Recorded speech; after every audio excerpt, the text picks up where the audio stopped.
All right, so today we are going to be looking at lesson 9.2, dealing with translations. Maria is in the marching band. At the start of the halftime show, her position is at 2-4, which is located here at this X. Mr. Scott, the director, tells everyone to move 2 yards to the right and 4 yards up, and it's shown in the diagram. So Maria, this X, is going to go to the right 2 and up 4. And so her ending spot is going to be located at this point here, which is shown over here as the X. This type of transformation is called a translation. So a translation, it's a rigid motion. That means that the pre-image and the image are the exact same shape and size. Every point is moved the same distance and in the same direction.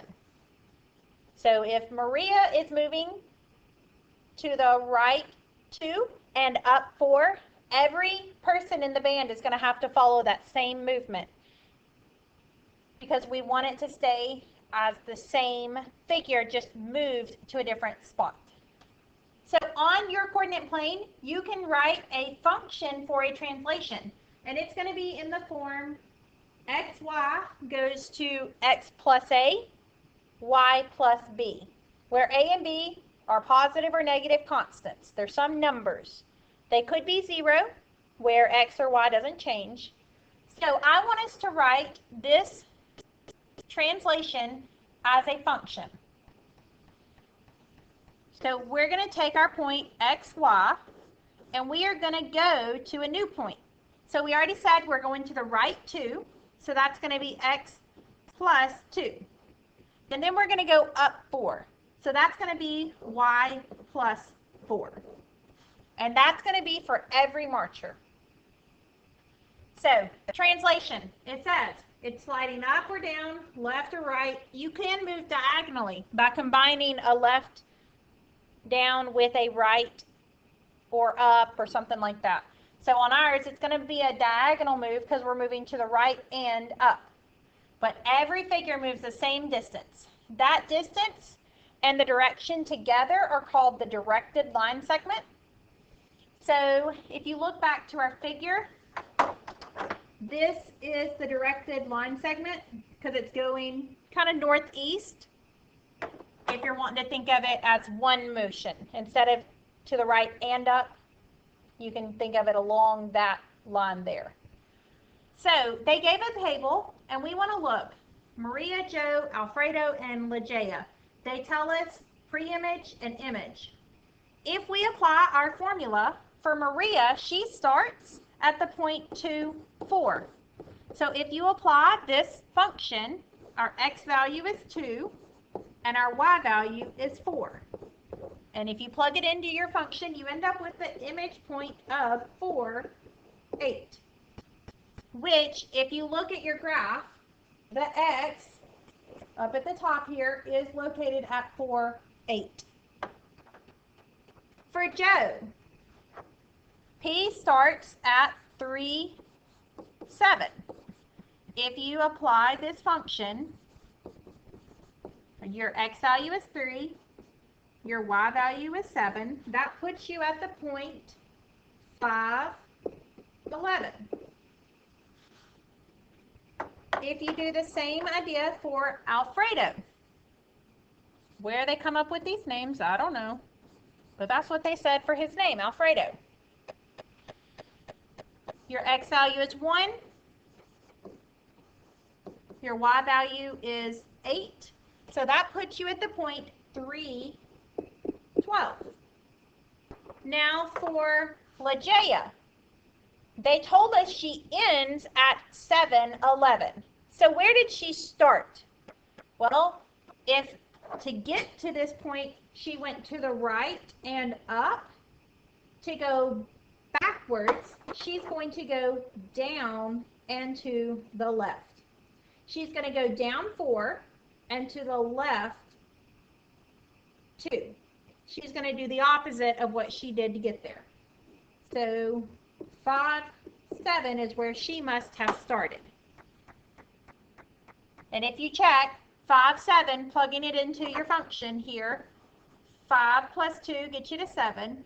7 plus 4 gets you to 11. Okay? So looking at the next page. We now have Mr. Scott arranging the band in a rectangle.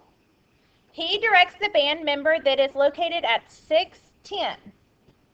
So 610 is this top right corner to move to 413.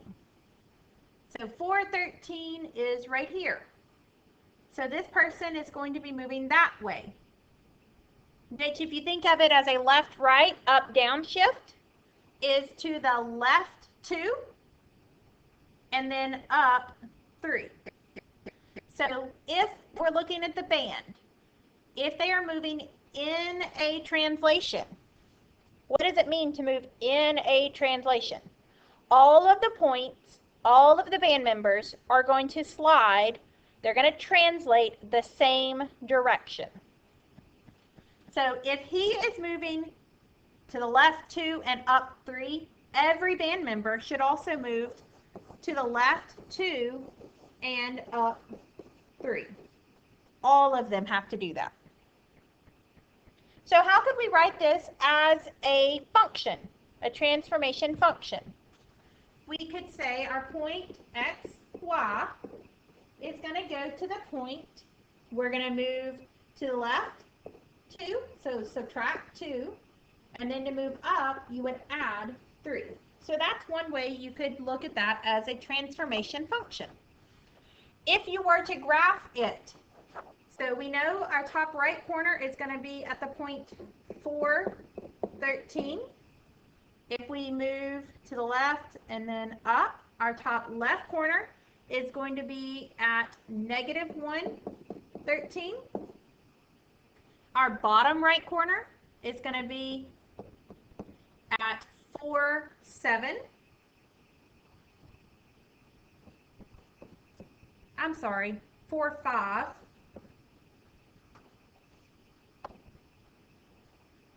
Our bottom left corner is going to be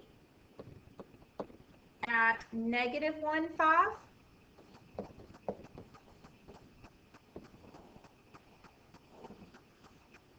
So it looks something like that. And then Maria is at the X. She was at the X before. She is currently here. So if we go to the left 2 and then up 3, we end up at the point 0, 7. Because remember, we didn't go left or right any. We only went up to get to there. So 0 and then 7. So that's kind of what it would look like if you graphed it. So, number 3, Maria was positioned at the point 2, 4. Her friend tells her that Maria's new position is described by the function x plus 3, comma, y minus 2. Since her new position is at 7, 0. Is her friend correct? No. If we use this function and we plug in the 0.24 into here, we end up with 2 plus 3, 4 minus 2, which is 5, 2, which is not the 0.70. So that's not the right function. We already set it over here. This is the function that it should be. So you can see she switched the plus 2 and the minus 2, the plus 3 and the minus 2. But also, we said that she should be at 0, 7, not 7, 0. So her friend switched around her x and y parts for that. Okay, so let's look at number 4 and number 5. We are wanting to draw the image of the figure under the translation that's given in each of these. So there are 2 ways that you can do these. You can look at it point by point and then translate those points, or you can move your figure. So I'm going to go over both ways for you. Let's start with the negative 4, 1. for the bottom left corner of our rectangle. If I apply the translation function, -4 is going to be my x, plus 4, and then 1 is going to be my y. And so that's going to give me the point 0, -3. So it's going to go right there. If I look at the top left corner, that point is -4, 3. And so if I apply my formula, you end up with the point 0, -1, which is right there. Then your bottom right corner is at 0, 1. So if you plug that into your transformation function,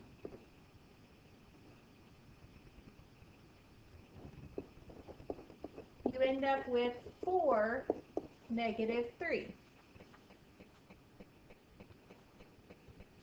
And then your top right corner is at 0, 3.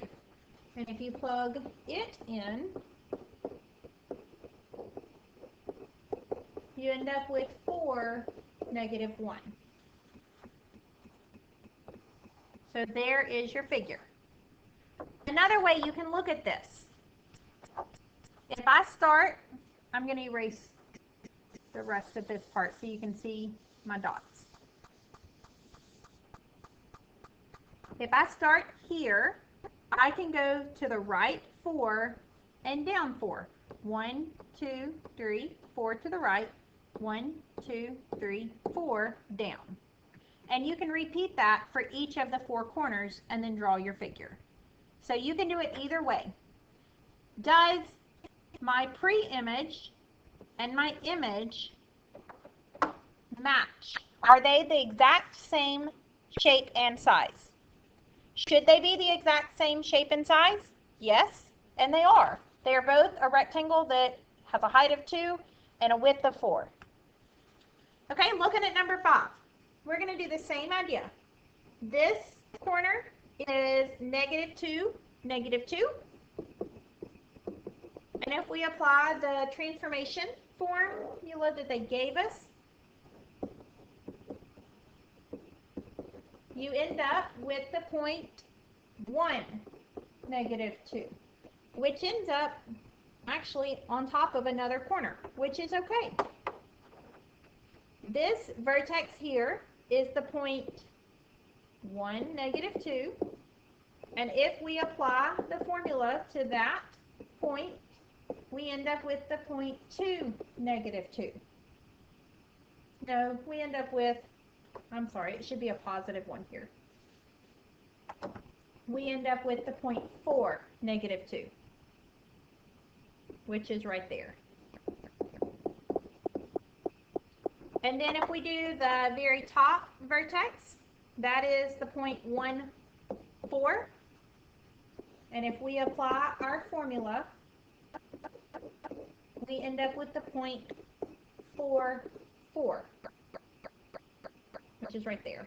So your new triangle, your image, is the red one.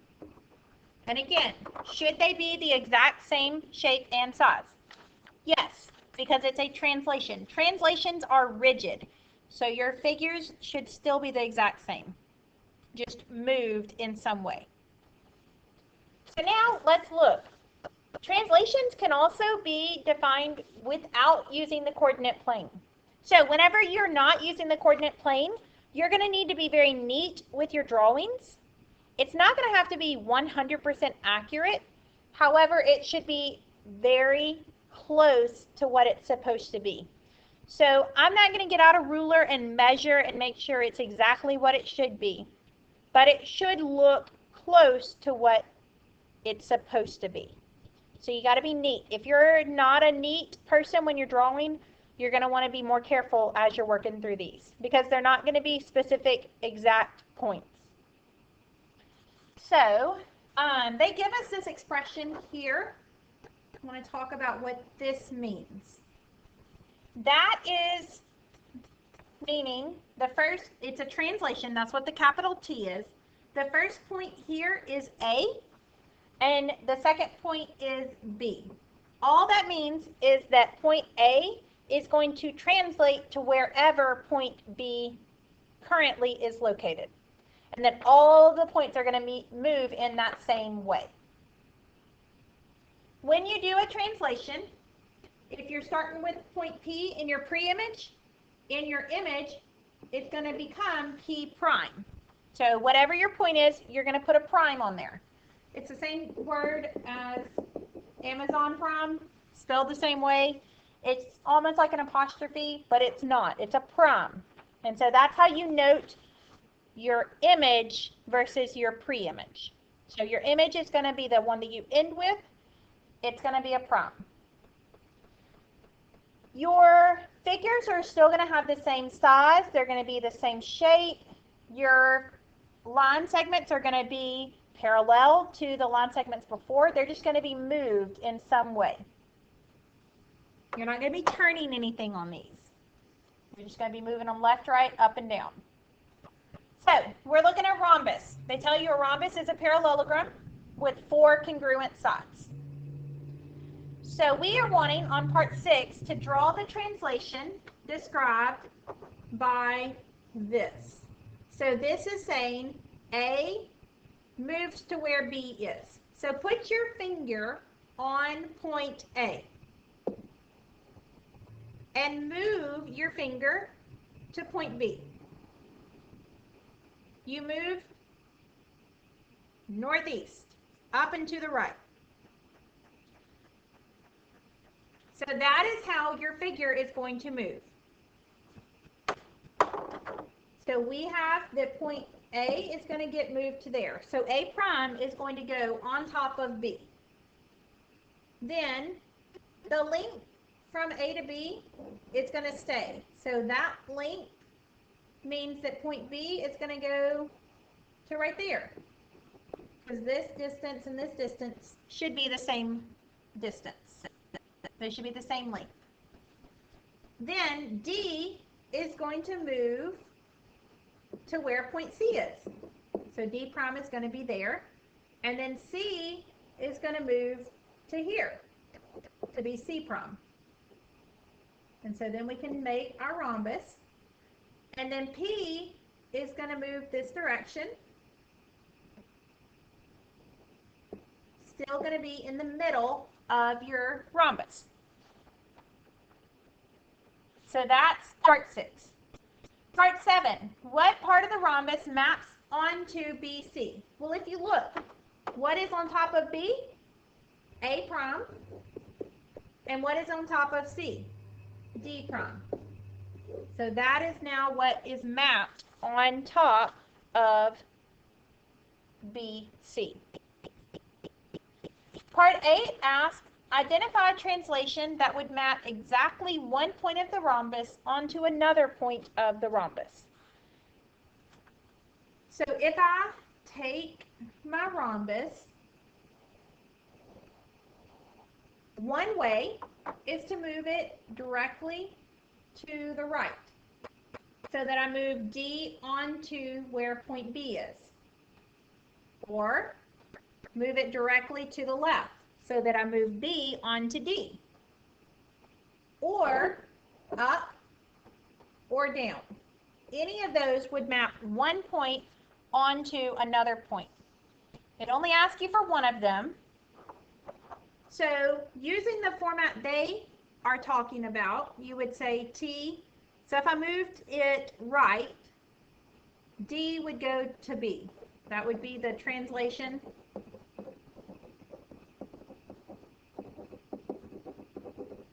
To the right. But if you wanted to say to the left, it would be T would take, the translation would take point B to point D. If you wanted to write it as a translation up, A would move to C. Or if you wanted to write it as a translation down, C would move to A. So any of those would work. Now looking at number 9. They give us these 3 translations, and we're going to draw the pre-image and the image. So we have a square A, B, C, D, and we're translating it 4 units to the right. So, square, they didn't tell me how big to make it, so here's my square. They didn't tell me where A needs to go, so I'm going to label it the bottom left. Then, either going clockwise or counterclockwise, I'm going to go clockwise, you label the rest of your points. So you continue in a circle. You don't jump around. A, B, C, D. So there are your points.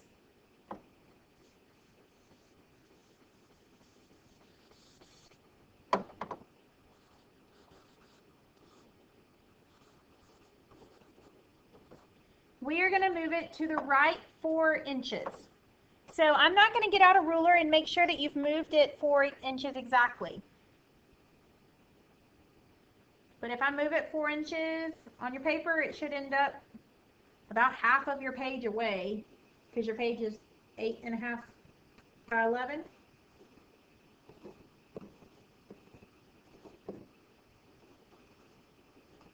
So something like that. When you have your image, it should have the primes. So A prime, B prime, C prime, and D prime. These 2 figures should be the same shape and size. Again, I'm not going to get out a ruler and measure. It should just look pretty close. Okay, for B, we are taking a right triangle. So A, B, and C. And then we are going to move it up 3 inches. So I'm going to say 3 inches puts A about right there. So that's going to be A prime. And then my triangle should still be the same size. So that could be part B. Depending on what yours looks like, your triangles may not look like mine, and that's okay. For part C, right triangle ABC, translated, we are going to move A to where B is. So I'm going to draw 2 different ones to show you what this could look like. I'm going to say A, B, C. A is going to move to B. So that is where A prime will be located. So B prime would be here, and C prime would be here. Another option. Let's say I made A here, and I put B up here at the top. I'm going to move it down so it's not on top of the other one. A is going to move on top of B. So this point A is going to get moved to right there. A prime, B prime, and C prime. So depending on where your A and B are located may change your image and compared to your pre-image, because A needs to move to where B is. Okay, so now let's look at number 10. Mr. Scott arranges the band in the shape of triangle ABC shown below. Point P is in the interior of the triangle. He's going to make 3 transformations.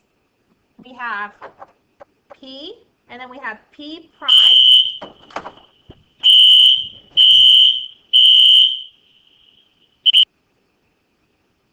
Sorry, fire alarm's going off. Then we have P double prime and P triple prime. Which of the 3 transformations are translations? So which of these are a slide? If you take your figure and you slide it to the right, it will end up at P prime. So P prime is a translation. If I slide it, it does not match P double prime. So P double prime is not a slide. It is not a translation. But if I started at P and I slid over to P triple prime, that would be a translation. How do we know? If you slide it, move all of the points, they are mapped the same direction, the same distance. We are going to talk about later in activity 9 how we would get to P double prime. For part B, if Maria is at point P and she marches over 8 steps, she gets to point P prime. Are those same instructions to move 8 steps to the right, are they going to apply to the other band members? How would I get point P over to here?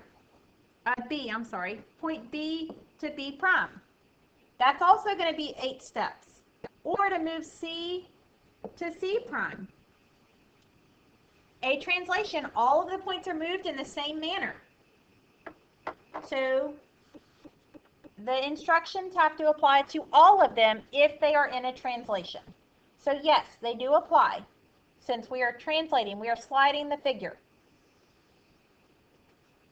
Looking at number 11, they tell us this image is a translation to the right. So B is going to map to here, to be B prime.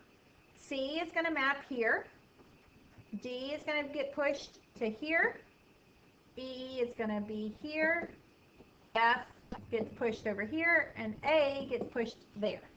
So what part of the pre-image is translated onto CD? Well, the point that is now on top of C is A prime, and the point that is on top of D is F prime. For 12, write it as a function of 2 points.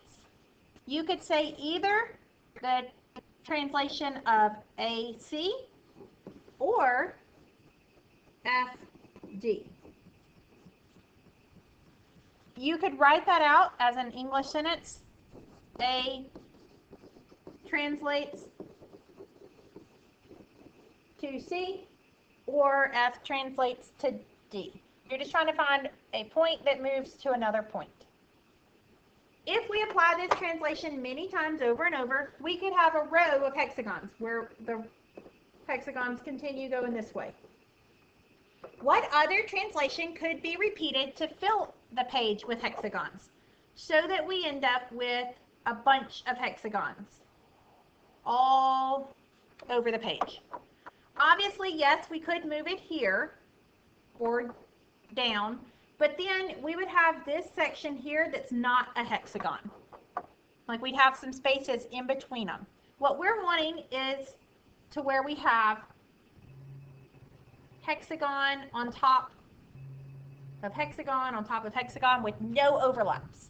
So moving them to the diagonal, to the right and down, would work.